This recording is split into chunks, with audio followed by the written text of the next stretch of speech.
విజయవాడ నగరంలోని Ajit Singh Nagar police station పరిధిలో నిన్న రాత్రి 4 మైనర్ బాలికల అదృశ్యం ఫిర్యాదుపై పోలీసులు తక్షణం స్పందించారు. కొత్త రాజరాజేశ్వరిపేటకు చెందిన 3 మైనర్ బాలికలు అదృశ్యమైనట్లు పోలీసులకు ఫిర్యాదు అందింది. వెంటనే అజిత్ సింగ్ నగర్ పోలీసులు గాలింపు చేపట్టారు. ఇన్స్టాగ్రామ్లో పరిచయంతో దగ్గర బంధుత్వం ఉన్న 3 మైనర్ బాలికల్ని మోసగాళ్లు ప్రలోభపెట్టినట్లు గుర్తించారు. మైనర్లను వేరే ప్రాంతానికి తీసుకెళ్లేందుకు యత్నంగా తెనాలి సమీపంలో 2 అదుపులోకి తీసుకున్నారు. మైనర్ బాలికల్ని క్షేమంగా తల్లిదండ్రులకు అప్పగించారు. అదుపులోని 2 వ్యక్తుల్ని ప్రశ్నిస్తున్నారు.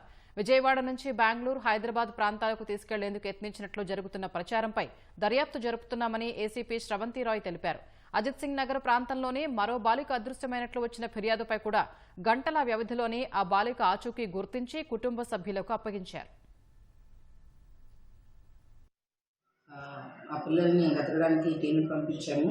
దాని మీద నా తెనాలి దగ్గరలో ఉన్న చేకూరు అనే విలేజ్లోని వీళ్ళు ఉన్నారని చెప్పి ఇన్ఫర్మేషన్ మీద టీం అక్కడికి వెళ్ళి వాళ్ళని ట్రేస్ చేసి వాళ్ళని పట్టుకుని మిస్సింగ్ గర్ల్స్ని అలాగే ఎవరైతే మిస్సింగ్ గర్ల్స్కి అక్కడ రమ్మని చెప్పి వాళ్ళని ఇండ్యూస్ చేశారో వాళ్ళని కూడా అదుపులోకి తీసుకోవడం జరిగింది.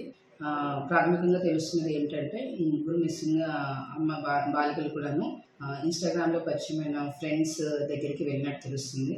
ఇదంతా కూడాను అనుమానితులను కూడాను అదుపులోకి తీసుకున్నాం, విచారణ చేస్తున్నాము, తదుపరి యాక్షన్ తీసుకుంటాము.